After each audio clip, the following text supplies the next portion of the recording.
Bonjour à tous, je suis ravie de vous retrouver aujourd'hui pour une nouvelle vidéo retour de lecture.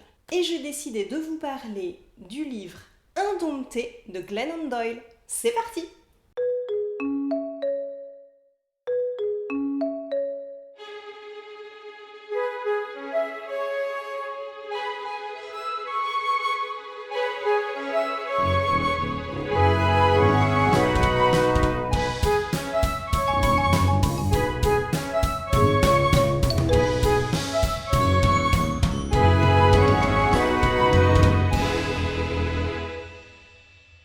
Moi, je l'ai lu sur ma liseuse qui est en noir et blanc, mais comme vous l'avez vu, la couverture est hyper colorée. Et j'ai beaucoup aimé ce livre, même si j'avoue qu'au départ, les premiers chapitres m'ont laissé un peu dubitative. J'en avais entendu beaucoup de bien, et je savais que c'était un témoignage et pas une fiction, mais le fait qu'elle ne nous raconte pas son histoire dans l'ordre où on passait d'une anecdote à une autre. Au départ, j'avais du mal à situer qui était avant quoi, ça a mis un petit peu de temps pour moi.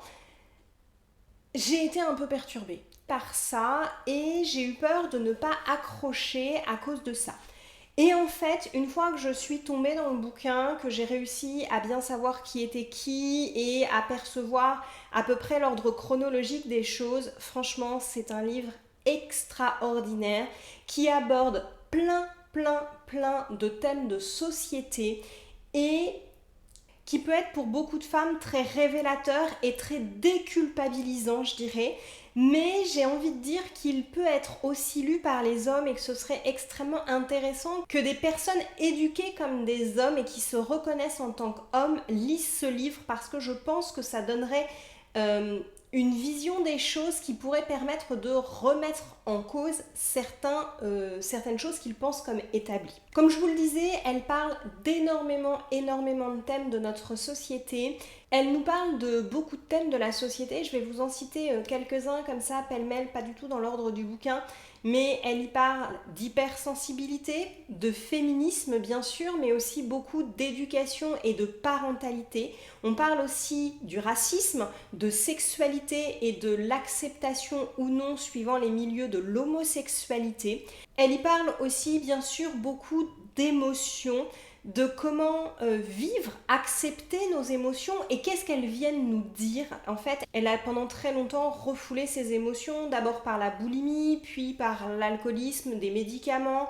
Et en fait, un jour, elle découvre que ses émotions sont venues lui donner un message, et quand elle découvre ça, elle apprend à vivre ses émotions, et c'est très bien raconté dans le livre, c'est quelque chose dont je vous parle régulièrement. Elle a vraiment été très loin dans comment éteindre les émotions, et donc c'est intéressant d'avoir son point de vue de quelqu'un qui à un moment découvre que quand on vit ses émotions on ne meurt pas, et qu'au bien au contraire on découvre des choses sur soi et que c'est ce qui permet justement de se libérer. C'est hyper bien expliqué, j'ai trouvé ça génial. Je voulais revenir sur certaines choses en particulier qui m'ont particulièrement parlé, qui ont tout simplement créé des choses chez moi. J'arrive pas à trouver le mot exact, donc je vais simplement vous dire que voilà, ça a créé quelque chose chez moi. Eh bien, il y a deux choses. Il y a cette histoire de se libérer, d'être soi, de sortir des cages que la société, notre éducation, au sens sociétal, au sens de ce que nos parents nous ont transmis, au sens de ce que la société nous transmet, et pour Glennon Doyle, ce que la religion, pour certaines personnes, peut nous transmettre, et de comment on peut se libérer de nos cages. J'ai fait il y a quelques jours une story où je vous lisais un passage de ce livre, Indompté de Glennon Doyle, que je vous remets tout de suite. Je vais vous lire un passage de Indompté de Glennon Doyle. Elle écrit : « Quand j'étais petite, je ressentais ce que j'avais besoin de ressentir. Je suivais mon instinct, je me reposais sur mon imagination. J'étais sauvage jusqu'à ce que la honte me dompte, jusqu'à ce que je commence à me cacher et à étouffer mes sentiments de peur d'être excessive, jusqu'à ce que je commence à m'en remettre aux conseils d'autrui au lieu de faire confiance à ma propre intuition. jusqu'à ce que je devienne convaincue que mon imagination était ridicule et mes désirs égoïstes. Jusqu'à ce que je me laisse glisser dans la cage des attentes d'autrui, des injonctions culturelles et des allégeances institutionnelles. Jusqu'à ce que j'enterre ce que j'étais pour devenir ce que je devais être. Je me suis perdue quand j'ai appris à plaire aux autres. La sobriété a été ma douloureuse résurrection, mon retour à l'état sauvage, une longue remontée de mes souvenirs. J'ai pris conscience du fait que ce tonnerre incandescent que je sentais bourdonner et rouler en moi, c'était moi. Tentant de capter mon attention, me suppliant de me souvenir, insistant, je suis toujours là. Alors, je lui ai enfin ouvert la porte et je l'ai détaché. J'ai libéré mon magnifique, mon bruyant, mon véritable moi sauvage. J'avais raison à propos de sa puissance. Il était trop grand pour la vie que je vivais. C'est pourquoi je l'ai systématiquement démantelé pièce par pièce. Puis je me suis construit une vie à moi. Pour cela, j'ai fait renaître toutes les parties de moi dont on m'avait appris à me méfier, que l'on m'avait incité à cacher ou à abandonner pour ne pas gêner les autres. Mes émotions, mon intuition, mon imagination, mon courage, ce sont les clés de la liberté. Elles forment ce que nous sommes. Aurons-nous le courage de nous ouvrir la porte ? Aurons-nous le courage de nous libérer ? Sortirons-nous enfin de nos cages pour dire à nos proches et pour dire au monde « Me voilà ».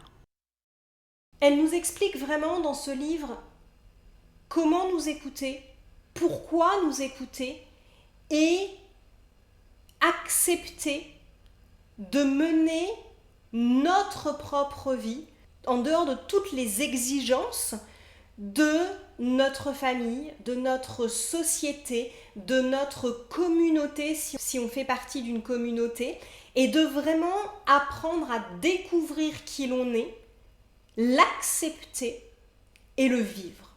Et j'ai trouvé ce message absolument magnifique, c'est ce que je tente de faire et c'est ce pourquoi je me suis formée au coaching, c'est pour permettre aux gens d'aller découvrir qui ils sont et de pouvoir l'amener dans le monde extérieur. C'est-à-dire d'aller chercher à l'intérieur de soi qui l'on est vraiment, en dehors de nos croyances, en dehors de notre éducation, en dehors de notre histoire, découvrir qui l'on est vraiment et pouvoir ensuite aller l'emmener dans le monde. Et c'est exactement ce que Glennon Doyle nous explique dans ce livre, par son parcours, par son cheminement, avec ses expériences à elle, avec sa compréhension du monde. Mais c'est exactement ce que je souhaite à chaque personne que je rencontre dans ma vie, qu'il puisse découvrir qui il est vraiment et qu'il puisse l'exprimer intégralement dans sa vie, dans le monde extérieur.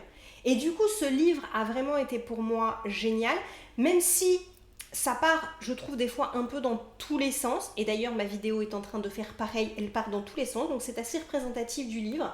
Et je pense que chaque personne va pouvoir être frappée par telle ou telle anecdote, par telle ou telle image.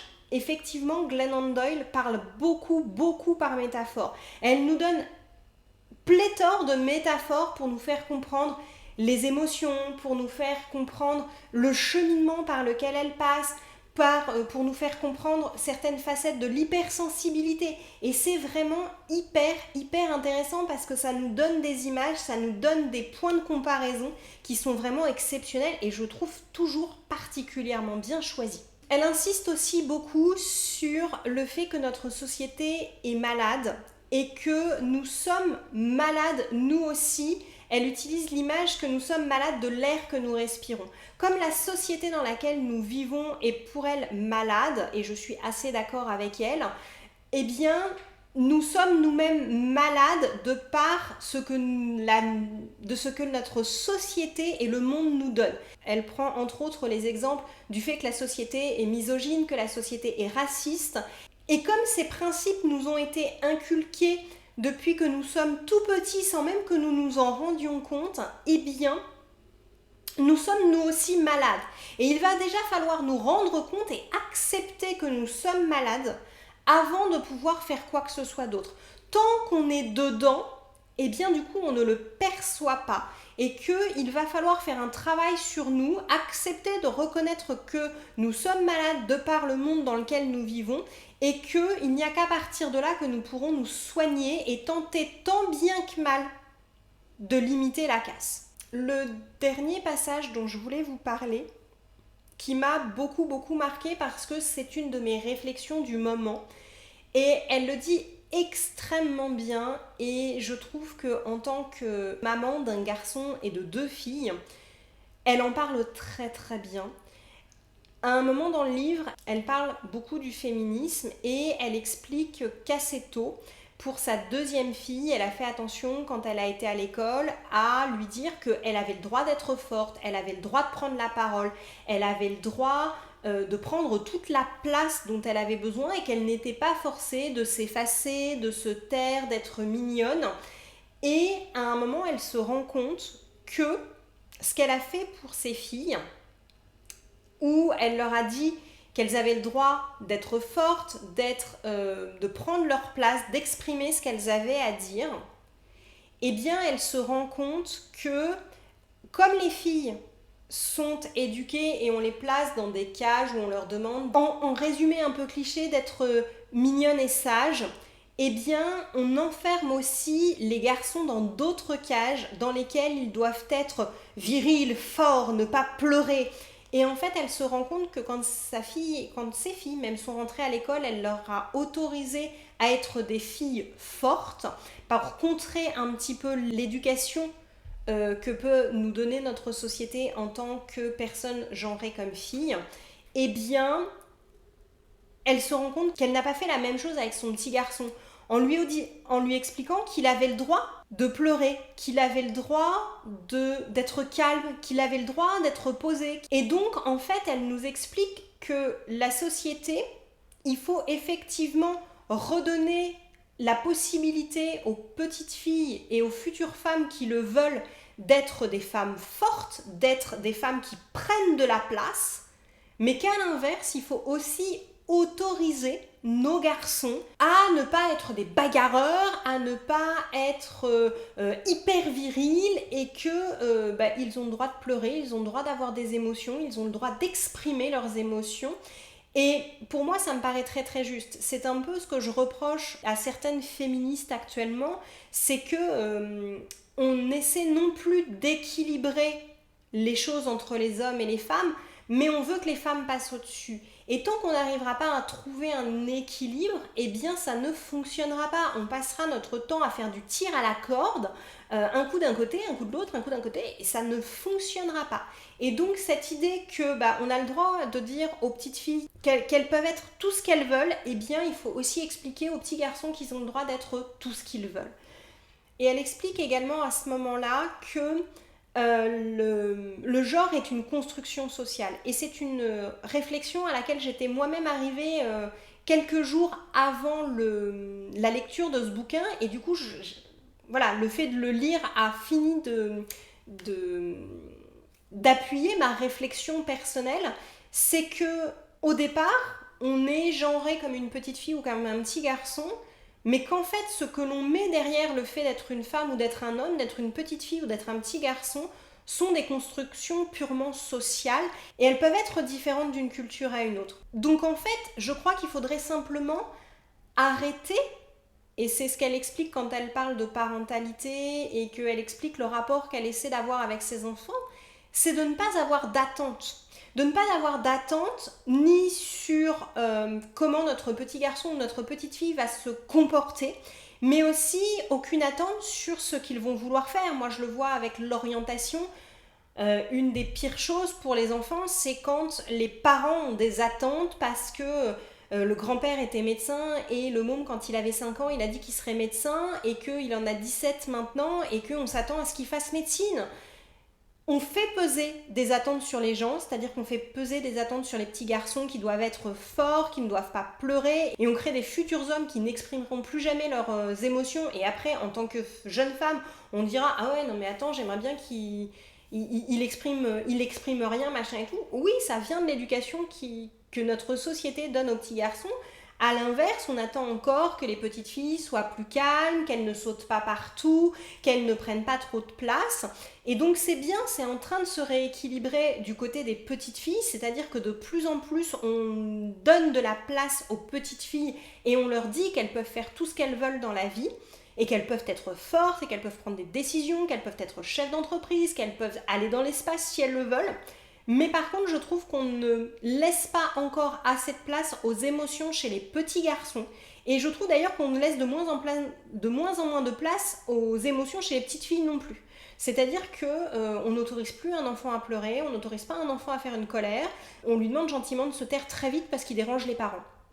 Et je pense que, et pour revenir, je vais boucler là-dessus, il faut laisser les gens exprimer et vivre leurs émotions.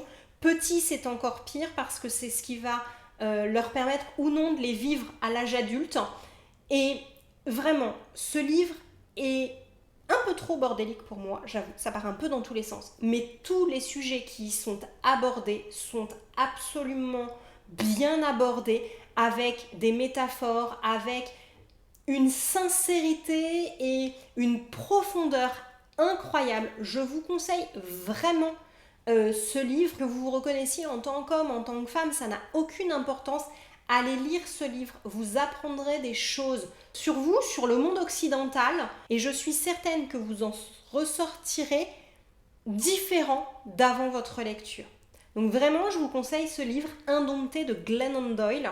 Si vous l'avez lu, n'hésitez pas à venir mettre dans les commentaires ce que vous en avez pensé. C'est toujours intéressant d'avoir plusieurs points de vue parce que là, je vous ai partagé le mien, mais il est loin ni d'être exhaustif, ni d'être le seul. Donc n'hésitez pas à venir en parler dans les commentaires. Et si ça vous a donné envie de le lire, n'hésitez pas à nous le dire aussi. Je vous souhaite une belle soirée ou une belle journée en fonction de l'heure à laquelle vous m'avez écouté, mais aussi très bonne lecture et à très vite pour une nouvelle vidéo. Au revoir!